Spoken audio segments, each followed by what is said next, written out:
This is session 5, where we'll be taking a look at the topic lighting and climate, particularly the positive effects of LED lighting.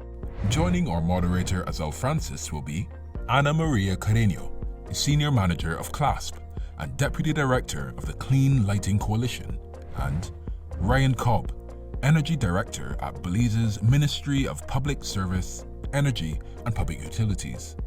We're happy to have you with us. Let's illuminate.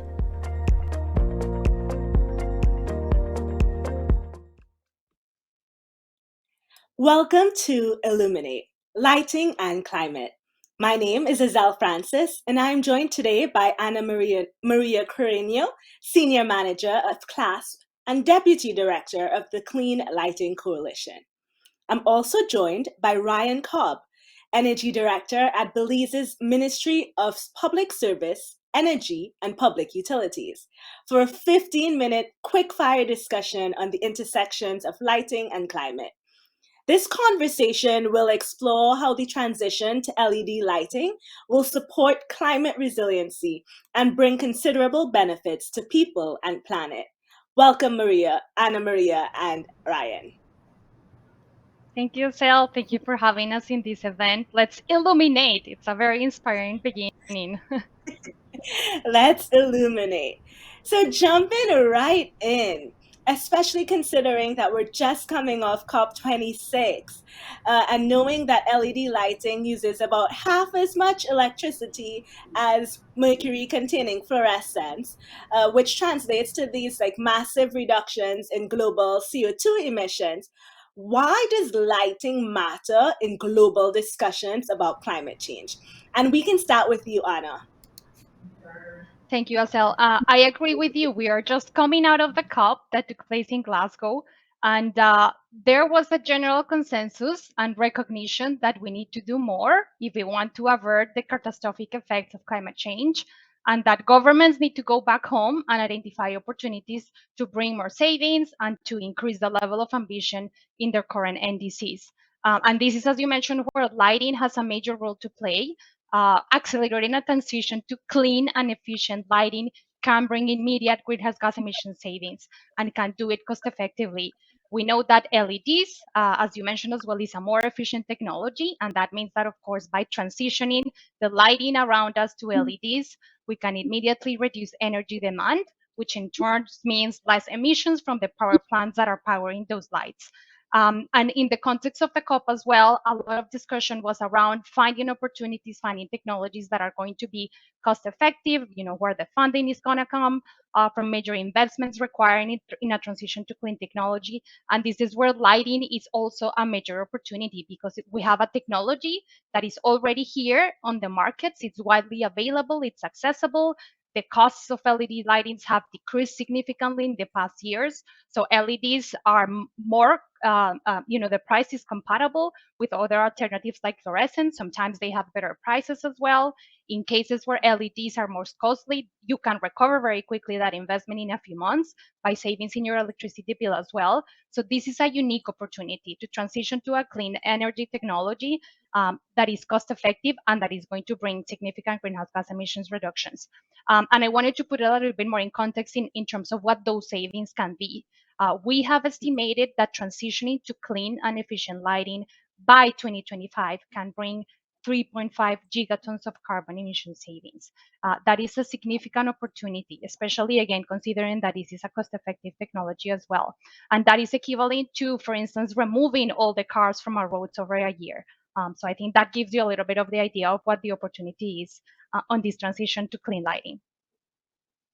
Yes, certainly that sets it all in perspective. Equivalent to removing all the cars in a year. Wow. Ryan, do you have anything to add to this question or conversation? Yes. Moving or transitioning to LED lighting has much more benefits than just the energy savings, saying swap out of one for one. As you rightly said, swapping out fluorescence to LEDs, you immediately have somewhere around the vicinity of 50% savings. But LED technology allows you to go even further in savings.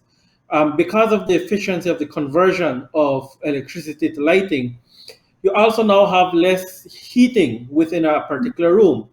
So because there are now less heat sources within a room, your room conditioning energy consumption goes down as well. So you'll see a reduction in consumption from air conditioning. It also allows you for greater control of your lighting conditions, because with LEDs, you'll be able to dim your lighting. So you can adapt to how bright a room is or how much natural light you can be using. So these are additional benefits that we see from the use of LED technology. Certainly, especially given that in the region we're seeing an uptake in the use of air conditioned units. So having that indirect benefit of cooling with LEDs would be amazing. Thinking about situating this conversation into the theme of CARICOM Energy Month 2021. Our Energy Month theme is From Dependence to Resilience, Fueling Our Recovery with Sustainable Energy. Can you share a bit about the connection between lighting and sustainable slash resilient energy systems, please? And I guess we can start with you, Ryan. Okay, thank you. Um, yes, specifically when we're talking about transitioning, um, when we're talking about LED lighting now allows us to bring lighting to communities that currently didn't have lighting. For example, it's much more feasible now to do solar lighting kits. Previously, you needed to have large batteries in order to provide lighting during the nighttime hours in these communities that don't have access to the national grid. But with the advent of LED lighting and the low voltage and low amperage that this technology requires, you can now more readily bring lighting to communities. And this really transitions because you no longer have to use, let's say, biomass to provide lighting within your households, reduces health costs as well, and improves education. So these are all aspects that goes within the transition that we're seeing right now within the Caribbean community as well. Thank you so much for that, Ryan. Anna, any thoughts? Yeah, I was going to add, I absolutely agree with Ryan that clean and efficient lighting offers an opportunity to improve energy access. And definitely we are seeing that happening in Africa and, of course, in many communities around the world. And as Ryan mentioned, in communities in places that don't have access to the grid. I also wanted to mention, but put it in the contestability as well. LED lighting lasts longer, sometimes lasts 2 to 3 times longer. And it's important to consider that because we're talking about a technology that at the end of the day is going to reduce waste. When you don't have to replace your lamps as frequently, when you don't have to replace your lamps as often, that means that waste generation be reduced. And especially in a transition to LED, we're not talking only about waste generation, but hazardous waste generation. You know that the LEDs are replacing fluorescent lamps.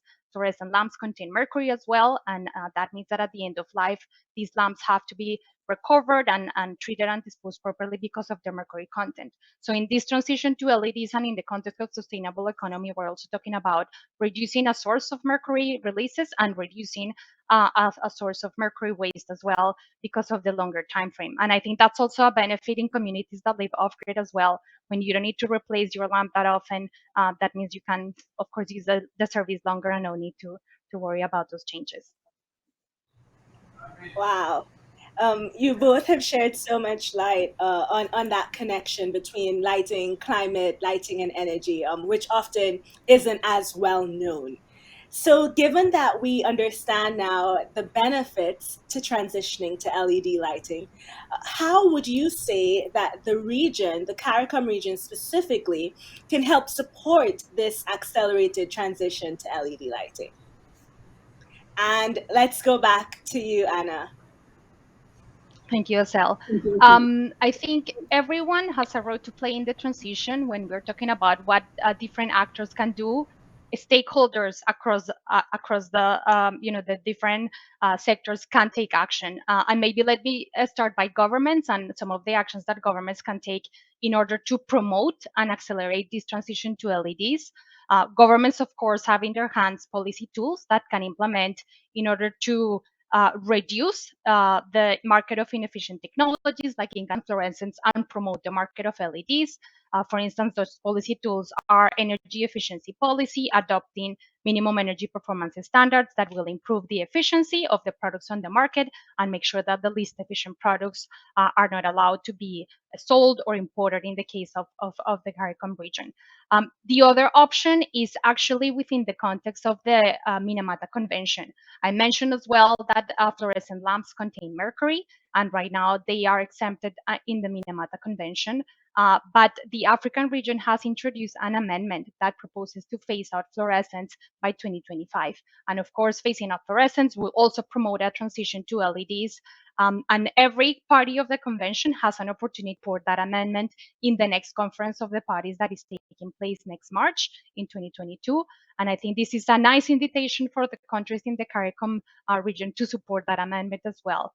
Because they are talking about how to accelerate the transition in the region. I think they are uniquely positioned to support it as well. A lot of the markets import the lamps, and that means that the transition is, instead of importing fluorescents, let's transition and move to importing LEDs only.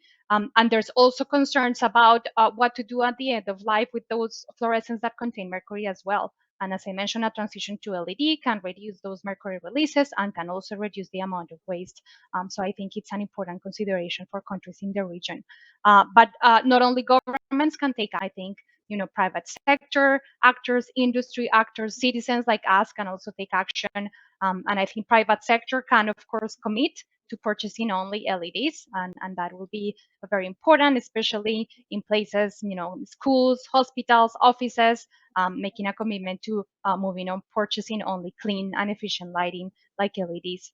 And private citizens like us as well transition as soon as possible to LED technology when you have a lamp to replace at home or when you have a lamp to replace in your office or other places as well. Certainly. So you mentioned three major groups of stakeholders: the government, you mentioned private industry, and then you also mentioned us as consumers. If I may ask a little bit more about the role of the government. You mentioned this idea of standards and the introduction of minimum energy performance standards. With the introduction of standards, the other aspect of that is enforcement. Either it's like a voluntary or that it's compulsory. Can you share, I guess, from your perspective, what are the best practices surrounding the implementation of standards for lighting? Absolutely. And you're right, there are different policy options that governments can take, and that can be mandatory standards or voluntary standards. If we are talking about a transition and a goal to remove the least efficient products from the market, definitely a mandatory policy is going to be most effective. You can set standards that are going to set efficacy levels for the different technologies, and that is like a minimum efficiency value. We can call it like that. A technology neutral standard, that means every technology is allowed in the market as long as it complies with the standard. That is a very effective way of getting rid of the inefficient products, and I think in the case of lighting, setting an efficacy level can effectively get rid of incandescence and fluorescent lighting if a level is sufficiently high enough.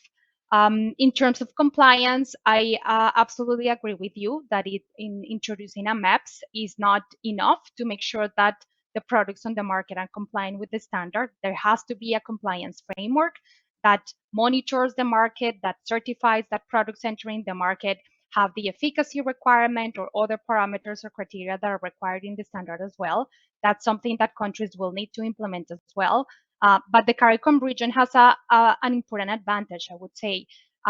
Considering a regional approach to standards, considering a regional approach to compliance can certainly make it easier for governments, because there is going to be a lot of cost savings when implementing the standards. And of course, it's going to be more interesting for industry and for suppliers as well, looks into a region that has a common set of standards as well. So I think those are important considerations for the region, having maybe a common set of standards and a common framework that it's going to make it easier to implement compliance at the national level. Thank you for that. So, Ryan, recognizing our regional advantage, how would you suggest that we in the CARICOM region support the accelerated transition to LED lighting? Well, I actually don't know what more to add on. Anna so eloquently stated what all we needed to do, and I'm in complete agreement that the greatest action that we can do as a CARICOM nation is the adoption of standards and labels, something that we have been working on with the Caribbean community, specifically through CrossQ. Um, and of course, in the advent of that, national territories will also have to allocate resources for the enforcement of these standards and labels. But sometimes enforcement is not enough because we do have old stock within countries that are themselves. And one of the programs that some governments can do is a bulb replacement program because we need to instill confidence within the consumer. And sometimes the consumer is a bit reluctant to go from their traditional lighting, which they know as either the incandescent or fluorescent, to new technologies such as LEDs. They may say, well, I might not like the lighting, or I just don't trust the technology. So these types of replacement programs can also instill that good nature within the consumers, and of course, apart from lights lasting longer, but if they have any other lighting that they want to replace, they will then more than likely transition to LEDs themselves. Certainly. The role of the consumer is integral to this transition to LED lighting, and building consumer confidence in the technology is important.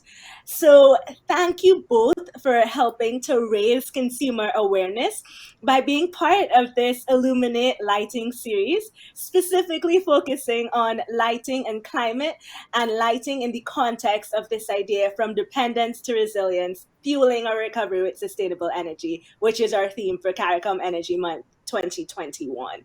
Again, I really wish to thank you both for your time today and for your expertise.